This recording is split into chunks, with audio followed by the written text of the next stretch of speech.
Hi everybody, Kristen Lloyd here with Bariatric Mindset. And I wanted to talk a little bit about food and feelings.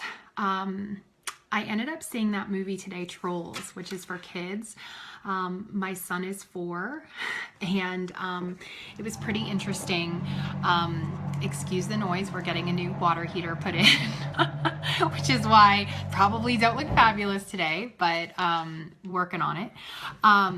So food and feelings, I saw that movie Trolls today, and there was something that was really interesting. I don't want to ruin the whole movie, but there were these other little creatures that eat the trolls. And the reason that they eat the trolls is to make themselves happy. And that was like the gist that I got from this movie. And you'll have to see the whole plot to see what happens in the movie and all that. But the thing that it brought my attention to is that before bariatric surgery, and I've experienced this, my clients have experienced this, it's like people go to food for comfort, for pleasure. And it's really important to acknowledge the food and the feelings, and that at some point in time, there's this belief that food is going to make you happy, or that food would make you happy, or it did make you happy. And after surgery, I think that there's a shift because there's no longer the space, and that makes sense. But then there's also the psychological aspect of that was the pattern of behavior. That's what always happened. And so there can be these issues that come up where it's a real struggle to try to figure out what that next thing is. And the goal is to not find out what that next thing is, but to actually process what happiness is to you, and not it within, not looking outside yourself. And that was really interesting in this movie, because as these trolls are trying not to get the Bergens to eat them, they're like, no, happiness comes from within. Happiness doesn't come from eating trolls. And it kind of hit me. And I was like, wow, this is huge, because I think that there's so many people that have used food and that hunger to satiate, to satisfy, and your happiness does truly come from within.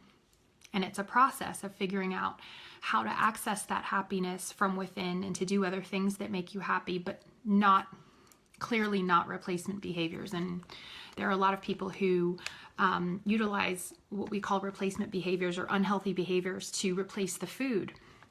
So my point here is that there is a huge aha moment of how many people utilize food to try to obtain happiness. And I'm here to tell you that happiness comes from within, just like what the movie said, and that it's really a process of finding what that means for you and practicing awareness. And that's my tip.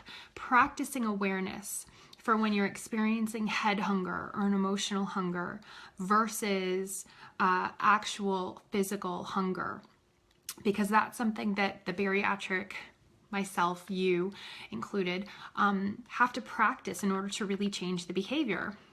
And that's, again, what my mission is with Bariatric Mindset, because there's so many places where we can learn how to change the food aspect, which is awesome and excellent, and how to exercise, when to exercise. It's so important.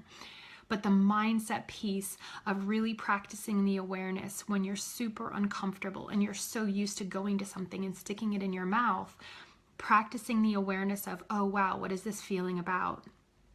What is this bringing up for me? What am I being triggered by right now? And also, what is it triggering me to do? So recognizing the trigger to go for something, to satiate, to feel comfortable when you're uncomfortable, is a huge, huge awareness to practice.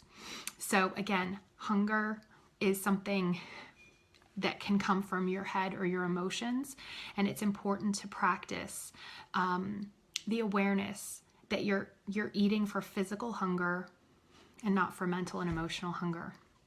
And also, I'm here to share with you that happiness comes from within. So I'm Kristen Lloyd with Bariatric Mindset, and I'd love to hear your comments on this video if you've experienced this before, and how this is helping you, how this video might have helped you. Especially, I'd love for you to try this practicing awareness for a couple days and then get back to me and let me know how it's going for you. So I hope you all have a very happy New Year, happy New Year's Eve, and I look forward to seeing you again in 2017. Love and light. Bye.